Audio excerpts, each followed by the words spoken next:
आज हम बात करेंगे अष्टांग हृदय चैप्टर 8 के बारे में। अष्टांग हृदय चैप्टर 8 और इसके इन टॉपिक्स को यहाँ पर हम कवर करेंगे।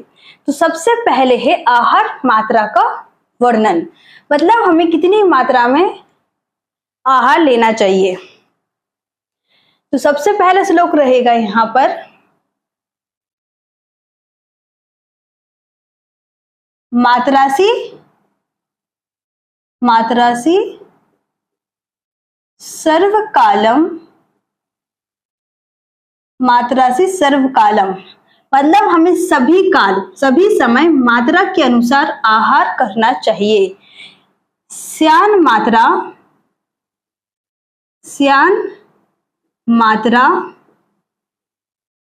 या अग्नि, श्यान मात्रा क्योंकि मात्रा में किया गया आहार या अग्नि को प्रदीप्त करता है, मतलब जठर अग्नि को सुलगाने तीव्र करने का काम करता है। प्रवर्ती का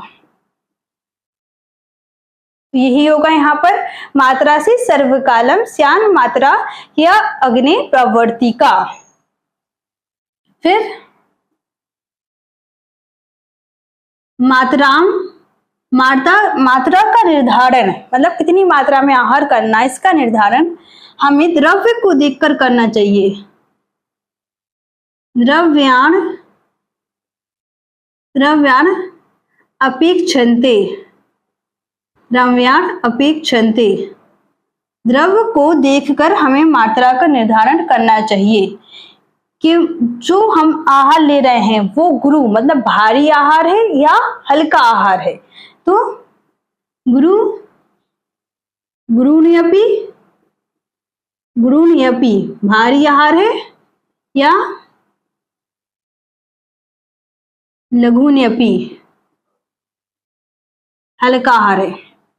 तो पहला श्लोक है कि हमें हमेशा मात्रा के अनुसार आहार करना चाहिए, और क्योंकि उचित मात्रा में किया गया आहार अग्नि को प्रदीप्त करता है। मात्रा का निर्धारण हमें द्रव्य को देखकर करना चाहिए कि द्रव्य भारी है या हल्का है। इसके बाद नेक्स्ट श्लोक, मात्रा में गुरु लघु विचार, मतलब नेक्स्ट श्लोक अगर हम लिखें तो नेक्स्ट है गुरु राम अर्ध सौहित्यम, गुरु आहार को अर्ध मतलब आधी, सौहित्यम मतलब आधी तृप्ति होने तक खाएं। गुरु आहार को आधी तृप्ति तक होने तक खाएं। लघु नाम न अति तृप्तता, लघु आहार को भी अधिक तृप्ति तक ना खाए, मतलब अधिक तृप्ति तक लघु आहार को भी नहीं खाना है। गुरुनाम अर्ध सौहित्यम लघुनाम न अति तृप्तता। फिर मात्रा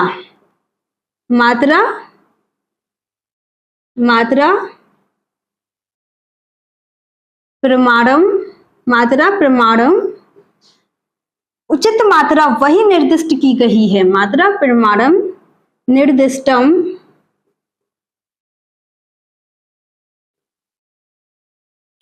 उचित मात्रा वही निर्दिष्ट की गई है जो सुखपूर्वक पच जाए। सुखम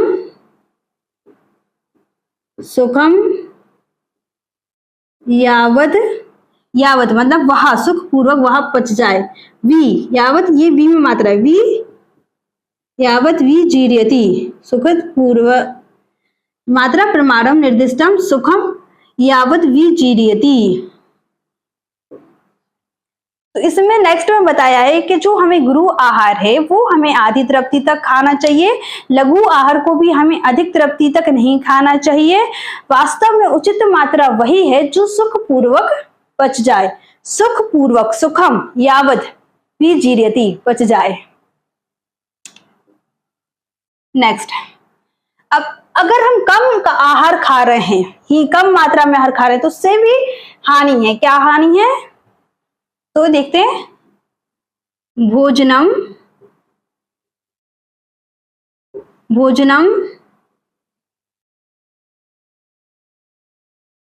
भोजनम हीन मात्रम भोजनम हीन मात्रम तू ना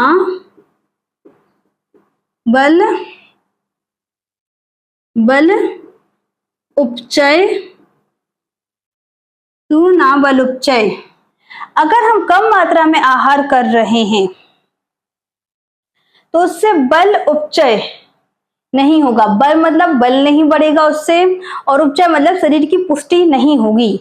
और नेक्स्ट हो जाएगा बल उपचय जैसे ओजस नहीं बढ़ेगा। ओजस का मतलब होता है इम्यूनिटी पावर।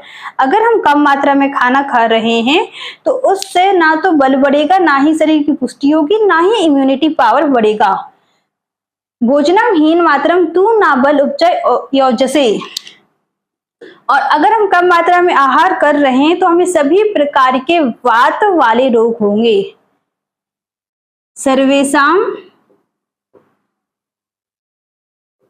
सर्वेषां वात रोगाणां हेतुतां च प्रपद्यते। सभी प्रकार की वात रोग की उत्पत्ति, हेतुता मतलब कारण, सभी प्रकार की वात रोगों की उत्पत्ति का कारण है हीन मात्रा वाला भोजन। कम मात्रा में किया गया भोजन से सभी प्रकार की वात वाली प्रॉब्लम्स हो सकती हैं। ठीक है, इसके बाद फोर्थ नंबर पे अधिक मात्रा वाले आहार से हानि, तो उसमें आ जाएगा अति मात्रा में आहार कर रहे हैं तो वह भी विनाशकारी है, मतलब शरीर को कष्ट ही पहुंचा रहा है। तो अति मात्रम पुनः सर्वा नासु। अति मात्रा वाला आहार भी विनाशकारी है, क्योंकि यह दोषों को दोषान प्रकोपयेत,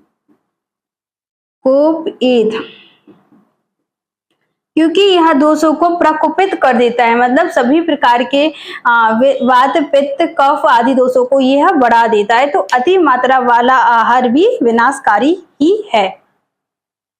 इसके बाद आ जाता है अलसक एवं विसूचिका।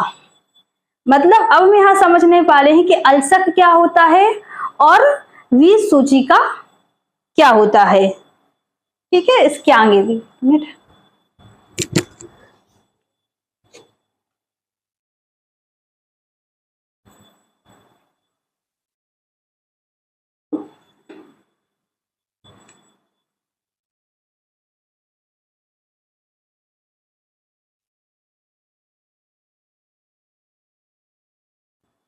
हाँ, अब नेक्स्ट नंबर पे है अलसक एवं विसूचिका। इतने पढ़ चुके हैं फोर्थ नंबर पे, तो यहां पर लिख रहे हैं अलसक एवं विसूचिका के बारे में।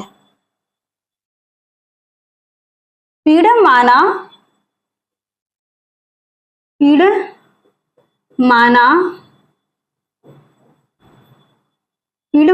ही वात आदा, मतलब अधिक या कम मात्रा में आहार करने से जो वात आदि दोष पीड़ित हो जाते हैं, वात आदि दोष पीड़ित हो जाते हैं। युगपत्तेन कुपिताः, वो एक साथ कुपित होकर फिर आगे है आमीन अन्नेन दुष्टेन, आमीन अन्नेन दुस्टिन मतलब जो आम अन्न है। आमीन अन्नेन मतलब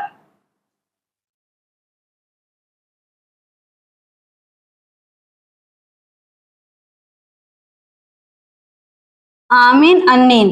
आमीन अन्नेन मतलब जो आम अन्न है, जो पचा नहीं है, जो आहार, जो अपक्व है उसको बोलते आम। जो अपक्व आहार है और जो दूषित है, इससे बात आती है दोषों से दूषित हो जाता है। ठीक है। आमीन अन्नेन दुष्टेन तदेव तदेव आविस तदेव आविस कुर्वते।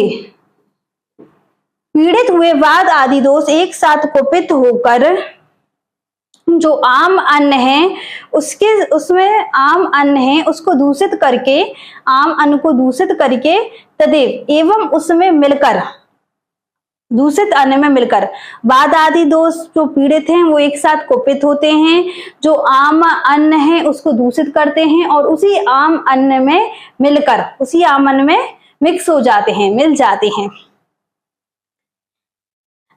ऐसा करके अगर ये अमाशय की गति को रोक दे, अमाशय की गति को रोकते मतलब विस्तंभ, विस्तंभ, विस्तंभ मतलब अगर अमाशय की गति को रोक दे, विस्तंभ यंतो, विस्तंभ अगर ये अमाशय की गति को रोक दे तो उसको बोलते हैं अलसकम। विस्तंभ यंतो अलसकम, अमाशय की गति को रोक दें तो उसको बोलते हैं अलसक। फिर आगे है चा याव यंतो, चा याव यंतो अगर अमाशय की गति को चलायमान रखें तो उसको बोलते हैं विसूची, विसूची काम। फिर इसके बाद आगे इसके आगे आ जाएगा अधर, अधर उत्तर, अधर उत्तर मार्गाभ्या मतलब जो विसूची का है उसमें अधर, अधर मतलब नीचे का गुदा मार्ग, उत्तर मतलब मुख मार्ग। गुदा मार्ग और मुख मार्ग से क्या होते हैं, मुख मार्ग से वमन और गुदा मार्ग से विरेचन। विसूचिका में अधर उत्तर मार्ग खुले रहते हैं मतलब इससे वमन और विरेचन होता है। सहसैव, सहसैव एकदम से मतलब इसमें वमन और विरेचन होते हैं। सहसैव आजितात, आजितात मना, आजितात मना मतलब ऐसा पुरुष जिसका उसकी इंद्रियों पर कंट्रोल नहीं है। तो विसूची काम में क्या होता है, पर जो पुरुष होता है उसका उसकी इंद्रियों पर कंट्रोल नहीं होता है तो उसके अधर और उत्तर मार्ग से लगातार वमन और विरेचन होते हैं, क्योंकि विसूची काम में अमाशय की गति चलायमान रहती है। अब इसके बाद आ जाता है 5th नंबर पे अलसक की परिभाषा। तो अलसक की परिभाषा में हम देखेंगे, अलसक की परिभाषा में प्रियाति, प्रियाति ना ऊर्ध्वरम ना ना अधस्ताद, ना अधस्ताद आहारो। प्रियाति मतलब पहले खाया गया आहार ना तो ऊर्ध्व, ना तो ऊपर के मार्ग से, ना अधस्ताद ना नीचे की मार्ग से आहार हो मतलब निकलता है। पहले खाया हुआ आहार यदि ना तो ऊपर के मार्ग से ना नीचे के मार्ग से निकलता है। प्रियाति ना ऊर्ध्व ना अधस्ताद आहारो। और क्या होता है, अमाशय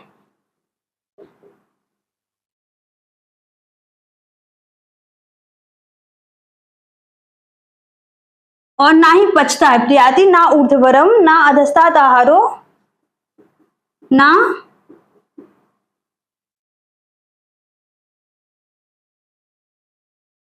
ना पक्वम और ना ही तो पचता है। आमाशय, आमाशय, आमाशय अलसी भूत स्थिर और अमाशय में आलसी की भांति पड़ा रहता है। सो अलसकः स्मृतः, और ऐसे रोग को अलसक रोग कहते हैं। अगर पहले खाया हुआ आहार ना तो ऊपर के मार्ग से निकल रहा है, ना अधस्त नीचे के मार्ग से निकल रहा है, और ना ही वह पच रहा है, और अमाशय में आलसी की भांति पड़ा हुआ है, तो ऐसे आहार को हम ऐसे इस प्रकार के रोग को हम अलसक रोग कहते हैं। अब 6, अलसक के लक्षण। पहली बात, अलसक रोग होता किसको है? जो लोग कमजोर होते हैं, विशेष रूप से विशेषाद दुर्बलस्य, जो लोग कमजोर होते हैं। फिर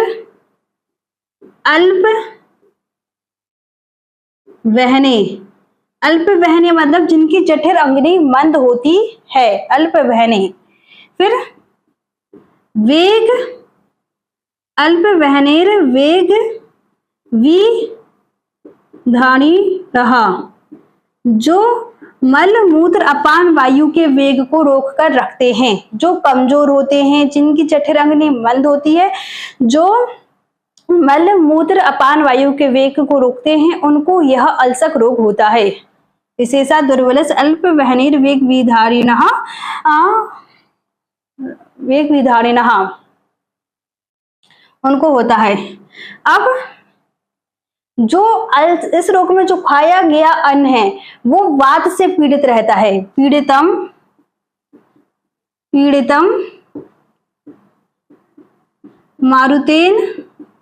मारुतेन अन्नम, पहले खाया क्या आहार? मारुत मतलब वायु से पीड़ित रहता है। श्लेष्मणा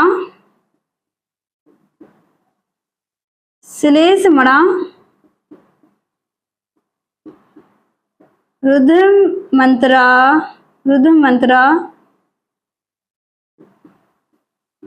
हाँ, एवं कफ के द्वारा रोक लिया जाता है। वात से पीड़ित रहता है जो अन्न खाया है, और कफ के द्वारा अमाशय में रोक लिया जाता है, जिससे वह गतिहीन हो जाता है। अमाशय द्वारा रोक लिया जाता है। अलसम, इसको क्या बोलते हैं? अलसकम क्षोभितम दोषही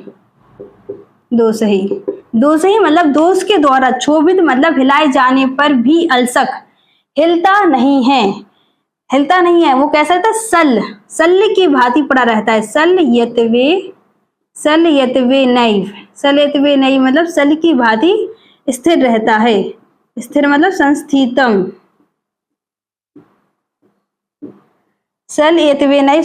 विशेषा दुर्बलस अल्प वहनिर्वेग विधारिणः पीड़ितम मारुतेन अन्नम श्लेष्मणा रुद्रमंत्रा अलसम क्षोभितम दोषहि शल्यत्वे नैव संस्थितम। इसके बाद क्या हो जाएगा?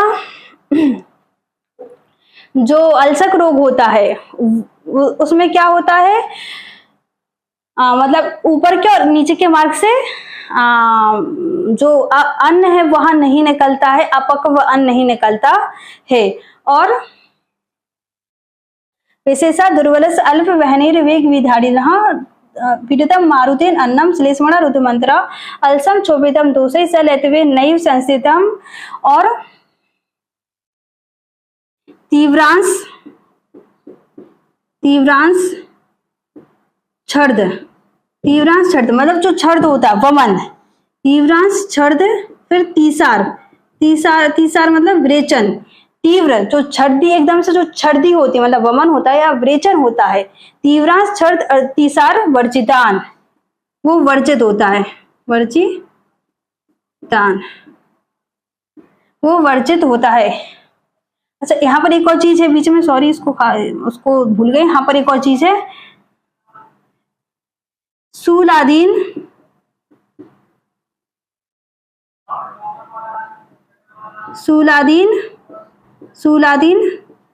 कुरुते,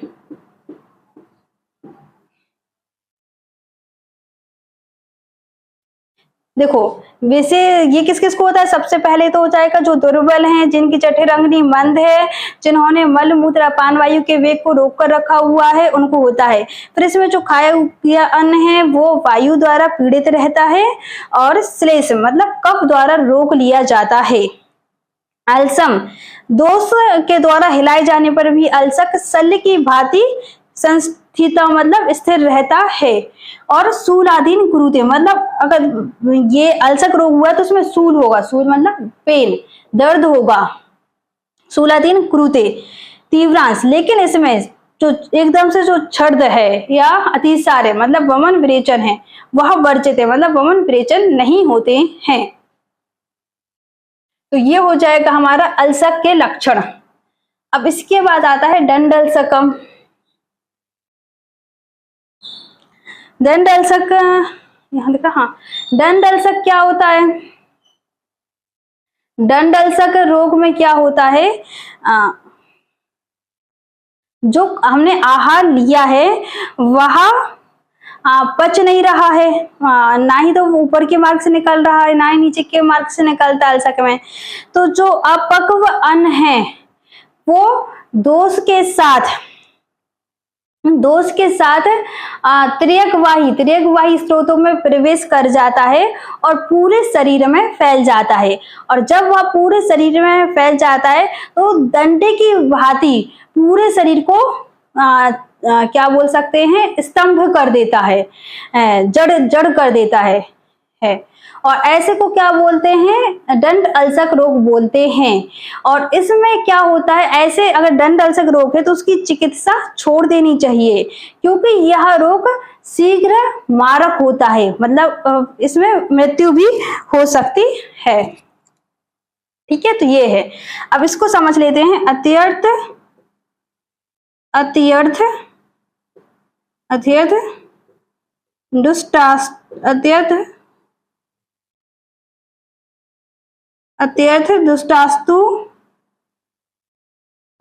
दुष्टास्तु दोषाः दुष्टाम बद्धदखा अत्यर्थ मतलब अत्यंत दूषित जो दोष हैं वह दूषित आम के द्वारा अत्यर्थ दुष्टाम बद्धदखा यांत, यह दूषित आम के द्वारा यह यांत स्त्रियक तनु, त्रियकवाही स्रोत द्वारा, तनु मतलब शरीर में फैल जाता है। शरीर में कहाँ, शरीर पूरे शरीर में, सर्वाम अतः दुष्टास्तु दोषा दुष्टाम बद्धदखा यांत स्त्रियक तरु सर्वाम दंड स्तंभयंती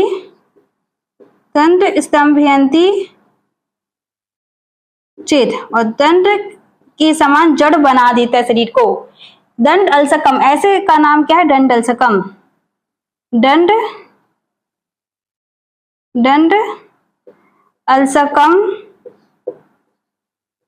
अल्सकम नाम तम त्यजेत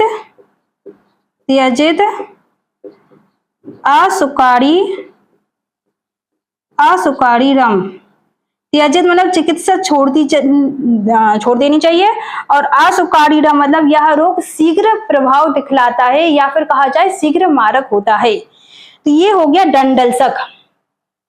अल्सक से ही दंड अल्सक होता है, मतलब अगर जो हमारा अपक्व अन्न है वह ना तो ऊपर के मार्ग से निकल रहा है ना नीचे के मार्ग से निकल रहा है और ना ही उसका पाचन हो रहा है, तो वो क्या करता है, जो अत्यंत दुष्टास्तु दोषा है, जो दोष है बहुत ज्यादा दूषित दोष है उनके द्वारा यह मिक्स होकर यह क्या करता है, त्रियकवाही स्रोतों में प्रवेश कर जाता है और वहां से पूरे शरीर में फैल जाता है और पूरे शरीर को डंडे की भांति जड़ बना देता है, और इसलिए इसे दंड अल्सक रोग कहते हैं।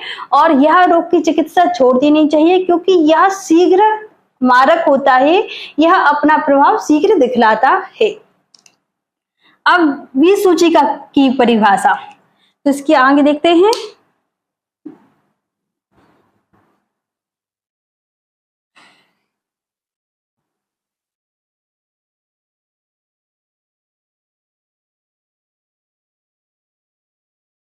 नेक्स्ट विविधैर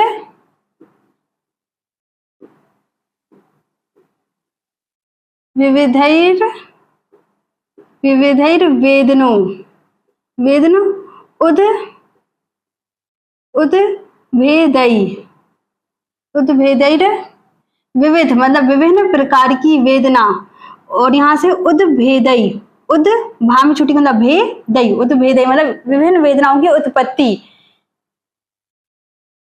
उद्भेदै वायव आदि भ्रस कोपतः मतलब वायव मतलब वात, आदि मतलब आदि, वात आदि दोषों के, भ्रस मतलब अत्यंत, कोपता मतलब कुपित, वात आदि दोषों के अत्यंत कुपित हो जाने से, विविध मतलब विभिन्न प्रकार की, वेदना की, उद्भेदई मतलब उत्पत्ति, वात आदि दोष के कुपित हो जाने से विभिन्न प्रकार की वेदनाओं की उत्पत्ति होती है। जो सूचीभृव मतलब सुई की भांति, सूचीभृव गातराणी मतलब शरीर को, सुई की भांति शरीर को,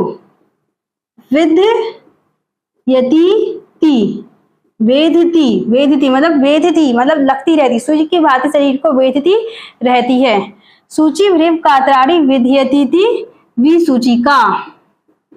विसूचिका, ऐसे को हम क्या बोलते हैं, विसूचिका। वात आदि दोषों के अत्यंत कुपित होने से विभिन्न प्रकार की वेदनाओं की उत्पत्ति होती है, जो सुई की भांति शरीर को वेधती रहती है। इस प्रकार के रोग को हम विसूचिका कहते हैं। ये हो गया। अब विसूचिका के लक्षण देखते हैं। तत्र शूल भ्रम अनहा कंप स्तंभ आदियो अनिलात। तत्र शूल भ्रम अनहा कंप स्तंभ आदियो अनिलात, इसको थोड़ा अलग से भी देख लो, यहाँ बताते जा रहे हैं। अनिलात मतलब वात से, विसूचिका में वायु के, अनिलात मतलब वायु के कारण, वायु के कारण क्या होता है, शूल दर्द होता है, वायु के कारण शूल दर्द होता है। भ्रम चक्कर आते हैं,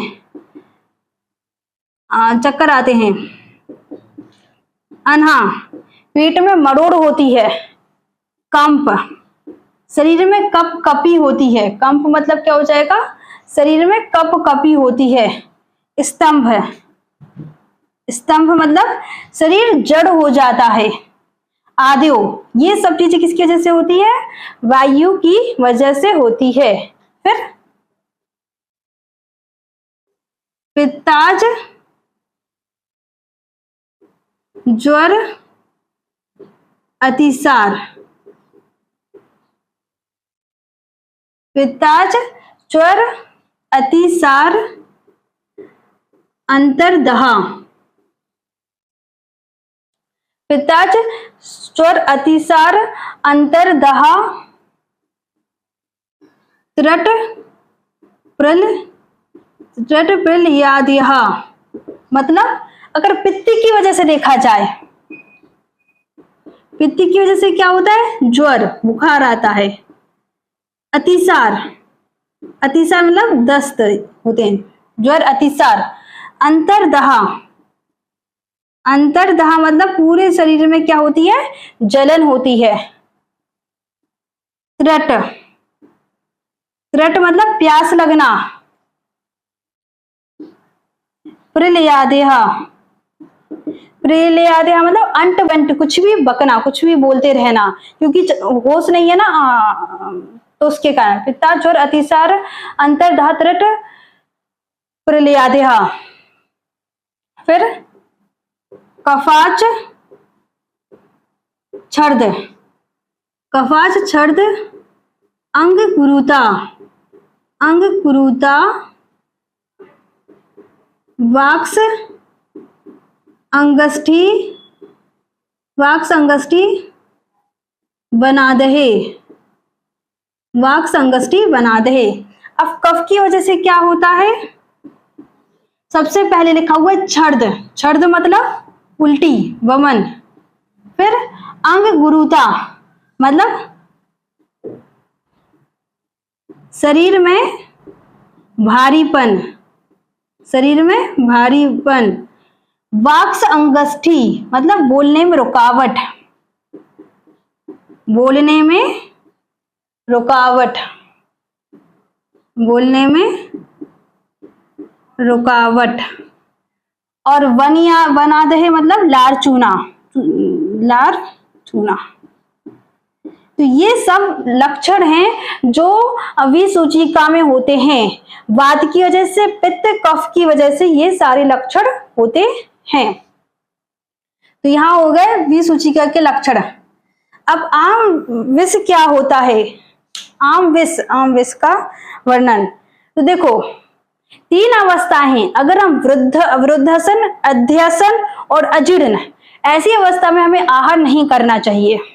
अगर हम वृद्धसन, अध्यसन, अजीर्ण मतलब पहले खाया फिर और खाते चल रहे हैं, अजीर्ण है फिर भी खाते चल रहे हैं, गलत समय खा रहे हैं, ऐसी अवस्था में भी हम आहार कर रहे हैं, तो उसमें हमारे शरीर में विष के समान लक्षण आ सकते हैं। और वो अन्न पचेगा नहीं तो उसको कहेंगे आम दोष, और वो आम दोष बहुत ज्यादा भयंकर हो सकता है, इसलिए उसको आम विष की संज्ञा दी गई है। इसकी संज्ञा दी गई है आम विष। और क्योंकि वह विष के समान शीघ्र प्रभाव दिखलाता है, मतलब अपन को बहुत जल्दी बीमार होंगे उससे, और बहुत जल्दी अगर क्या हो सकता है, मारक भी हो सकता है। विष रूप असुकारितवाद। और आम विष में अगर चिकित्सा भी की जाए तो उसका विरुद्ध उल्टा असर पड़ता है। क्यों पड़ता है ये अभी बताएंगे, लेकिन अगर आम दोष में चिकित्सा भी की जाए तो उसका उल्टा असर पड़ता है। तो आम विष का वर्णन, आम विष का वर्णन में क्या है,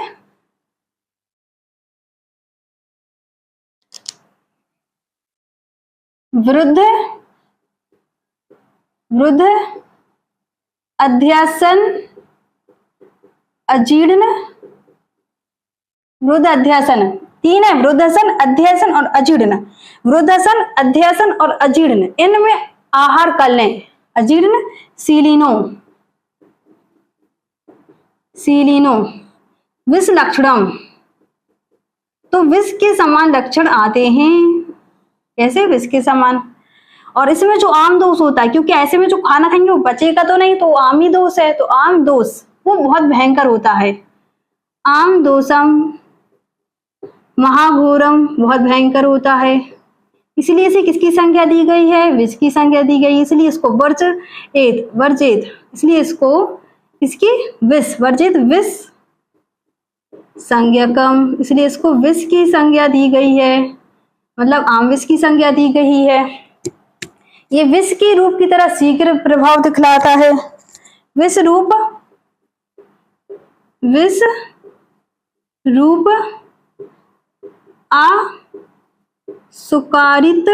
असुकारितवाद, ये विष की रूप की तरह असुकारितवाद मतलब शीघ्र प्रभाव दिखलाता है या शीघ्र मारक होता है। और आगे है असुकारितवाद वृद्ध उपक्रम त्वतः, वृद्ध उपक्रम त्वतः मतलब अगर इसकी चिकित्सा की जाए तो उसका उल्टा असर पड़ता है। इसलिए क्योंकि देखो मेनली क्या है, वृद्धसन, अजीर्ण, अध्यासन, अजीर्ण, इन तीनों में हम जो आहार कर रहे हैं वो आहार पचता नहीं है, तो वो अपक्व रूप में रहता है। तो आम दोष